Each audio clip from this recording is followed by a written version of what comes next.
નમસ્કાર, આપ જોઈ રહ્યા છો JKS ગુજરાતી. વાત કરીએ તો અમરેલી લોકસભાના ઉમેદવારના વિરોધમાં સોશિયલ મીડિયામાં ભડકાવ અને આપત્તિજનક પોસ્ટ કરનાર સામે સાયબર ક્રાઇમ એક્ટ મુજબ કાર્યવાહી કરવા કલેક્ટરને રજૂઆત કરતા આરટીઆઈ એક્ટિવિસ્ટ નાથાલાલ સુખડિયા. અમરેલીના લોકસભાના ઉમેદવારના વિરોધમાં છેલ્લા કેટલાય સમયથી પોસ્ટરો લાગી રહ્યા છે તો સોશિયલ મીડિયામાં પણ વિરોધ થઈ રહ્યો છે. એવામાં આરટીઆઈ એક્ટિવિસ્ટ નાથાલાલ સુખડિયાએ લેખિતમાં જણાવ્યું હતું કે ભારત સરકાર દ્વારા સંસદની ચૂંટણી યોજવા જઈ રહી છે ત્યારે અમરેલી જિલ્લામાં ધારાસભ્યો અને ભારતીય જનતા પાર્ટીના ઉમેદવાર ભરતભાઈ સુતરિયાને બદનામ તેમજ હલકી ભાષાનો સોશિયલ મીડિયાનો આશરો લઈ ફેસબુકમાં ફેક આઈડી બનાવી ઇરાદાપૂર્વક એક રાજકીય ઇસમના સહકાર તળે તેમના સમર્થક દ્વારા ભડકાયેલા ભક્ત વિજય વેકરિયા અને વિવેક સંઘાણી, પ્રતિક સુતરિયા જેવા ફેસબુક ફેક આઈડી ઇન્ફોર્મેશન એક્ટના ભંગ કરી આવા આઈડી પરથી એકદમ નિમ્ન કક્ષાની પોસ્ટ કરી સમાજમાં આબરૂદાર લોકોને બેફામ વાણી વિલાસ લખી બદનામ કરી રહ્યા હોય.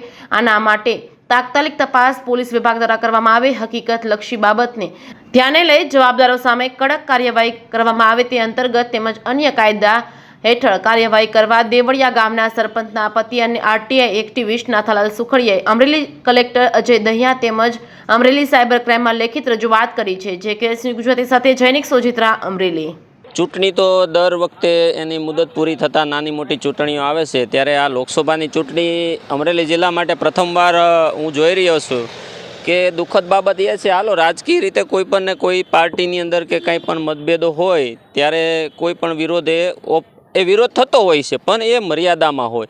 જે વર્ષોથી હાલી આવતી રાજનીતિમાં કોઈ આવા અભદ્ર લખાણો લખવા, તે સોશિયલ મીડિયાના નો ગલત ઉપયોગ કરી અને જે આજે ફેસબુકની અંદર એકબીજા રાજનેતાઓ ઉપર કે જે ભાજપના ઉમેદવાર છે ભરત સુતરિયા, ધારાસભ્યો પાસે છે, એની ઉપર જે આ કાદવ ઉછાળવામાં આવ્યો છે, ખરેખર તો એ પ્રજાના પ્રતિનિધિ છે. લોકો એને બહુમત મત આપી અને ચૂંટેલા લોકો છે, આબરૂદાર લોકો છે, એને એનકેન પ્રકારે આવી રીતે ઉતારી પાડવા એ ગંભીર બાબત છે. અને ચૂંટણીની અંદર પણ જે સાયબર એક્ટ મુજબ જે જોગવાઈ છે એ મુજબ કાર્યવાહી કરવા માટે મેં ગઈકાલે સાયબર ક્રાઇમ ઓફિસ અને કલેક્ટરશ્રી અને જિલ્લા ચૂંટણી અધિકારીશ્રીને મેં લેખિતમાં રજૂઆત કરી છે કે ભાઈ આવા ખોટા ફ્રોડ, ભડકેલો ભક્ત અને એવા એકાઉન્ટો ફેસબુકમાં ખોલી અને જે ગાળા ગલોચ કરવામાં આવે છે, આમ ભદ્ર સમાજની અંદર આ સારી બાબત નથી.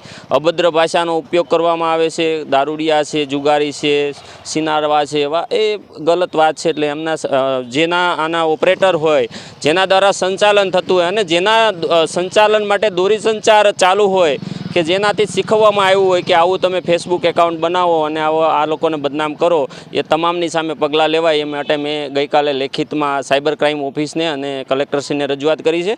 અને સીએમને પણ પોતાના મોબાઈલ નંબર ઉપર મેં બધી હકીકત મોકલી છે કે આવું સરકારશ્રીને અને પાર્ટીના કોઈ પણ પાર્ટીના ઉમેદવારને આવી રીતે બદનામ કરવો યોગ્ય નથી. આના જવાબદાર તમામને સામે કાયદાકીય પગલાં લેવાય.